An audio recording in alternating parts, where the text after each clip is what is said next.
Good morning. आम आज तृतीय श्रेणी विज्ञान बहिर उद्भिदर श्रेणी विभाग विषय पढ़ा। तो उद्भिद माने को माने जाउछंती।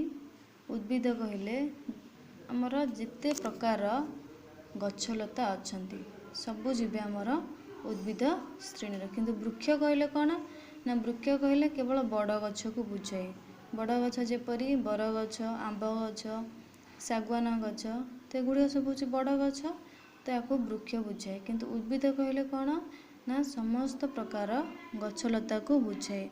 से गछ बड़ हो, छोट हो, गुल्म जातीय हो कि घास गछ हो, तो समस्त को लेकिन उद्भिद सृष्टि होइछि वा उद्भिद नामकरण करा जाइछि।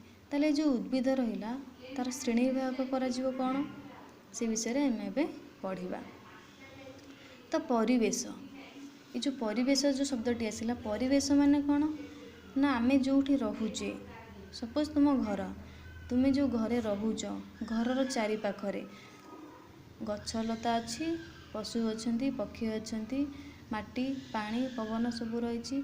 तो तुम चारिपटरे तुम्हें देखुवा गछ लता, माटी पानी पवन पशु पक्षी ए समस्त को लेकिन आमर परिवेश सृष्टि होइछि। ताले परिवेश रे तुम्हें जो सब गछलता देखुच तार नाम लेख। तो जो जो गछ सब देखुच जमीक बरगछ, आंब गछ, कदली गछ, नड़िया गछ, कखारु गछ, तो तुम्हें से गछ गुड़िकर नाम लिख। तो सेगुड़ी मध्य तुमको एका भाया लगुवा गछ गुड़ी को नहीं अलग अलग भाव में लिख। जमीक आमर है बर, पणस, सागवान, ये गछ गुड़ सब बड़ बड़ गचरे जाऊँगी। सेमती छोट छोट गचरे किए आसो गेंडू, गोलाप, एगुड़िक आसो सब छोट गचरे। तापर है कखारु, कलरा, जह्नी, काकुड़ी, ये सब गोटे प्रकार गचरे जाऊँगी। तो आम ये जो गुड़िक आमको एका लगुच आम अलग करके लिखा। तापर है तुम्हें क्यों कारणरू एपरी सजाइल लिख। एपर देछि गोटे बैगण गछर चित्र, ये नड़िया गछर, ये बरगछ, तार है पणस गछ, कखारु गछ, मका गछ, एमती विभिन्न प्रकार गछर चित्र देछि। तो चित्र थिबा गछ गुड़ी को निम्न रे दिया जाइथिबा विभाग अनुसार सजाई लिखिबा। ताले जो उद्भिद मानक को भाग में व्यक्त करा जाइछि, किछि लता जातीय गछ अछि, किछि सान गछ बा गुल्म गछ अछि, केते गुडे बुदालिया गछ अछि, बड़ गछ अछि, शाखा थिबा गछ अछि एवं शाखा न थिबा गछ मध्य रहिछि। तो उद्भिदर जो श्रेणी विभाग हम पढ़िथिले, हेडिंग जो पढ़िथिले विषयर टॉपिक रो ना उद्भिदर श्रेणी विभाग। तमाने कौन ना उद्भिद मानक को श्रेणी रे विभाग करा जाइछि ना को श्रेणी रे ना लता जातीय उद्भिद अछि, सान गछ अछि, बुदालिया गछ अछि, बड़ गछ, शाखा थिबा एवं शाखा न थिबा गछ अछि। शाखा माने कौन, शाखा मान होछि तार डाल। ताले भी आम देखा लता जातीय गछ कौन ना लता जातीय गछ तुम सब पढ़ीचे 2 क्लास रे सब पढ़ीच। जो गछर कांड दुर्बल एवं अन्य गछर आश्रय नहीं कि से गछ बढ़ी थाए तार आकर्षी रही थाए। तो ये गछरे को माने आसबे एठी देख, ये रहिला कलरा, कलरा होछि गोटे लता जातीय गछ। ये रहिला कखारु, ये कखारु होछि मध्ये गोटे लता जातीय गछ एवं ये रोछि मध्ये गोटे लता जातीय गछ।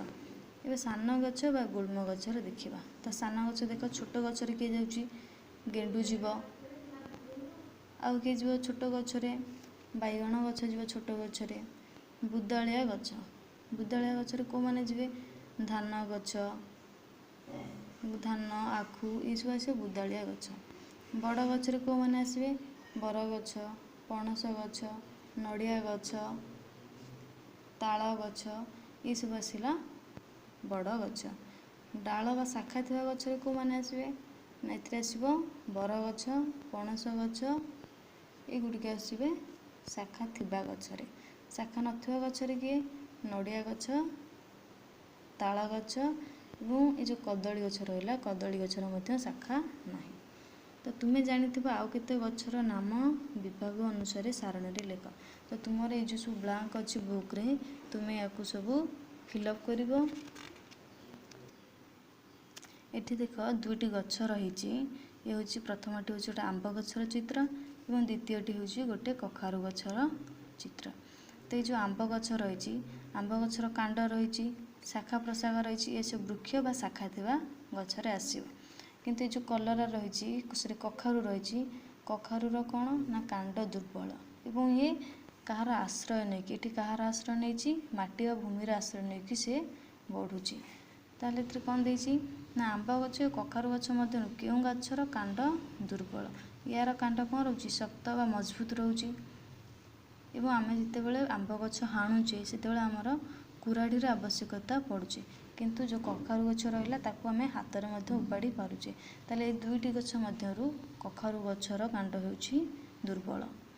କେଉଁ ଗଛଟି ନିଜେ ସିଧା ଠିଆ ହୋଇ ରହିଛି? ଦେଖ, ଆମ୍ବ ଗଛ ଏବଂ କଖାରୁ ଗଛ ମଧ୍ୟରୁ କଖାରୁଟା ଭୂମିରେ ଲଟିକି ରହିଛି, କିନ୍ତୁ ଆମ୍ବ ଗଛ ସିଧା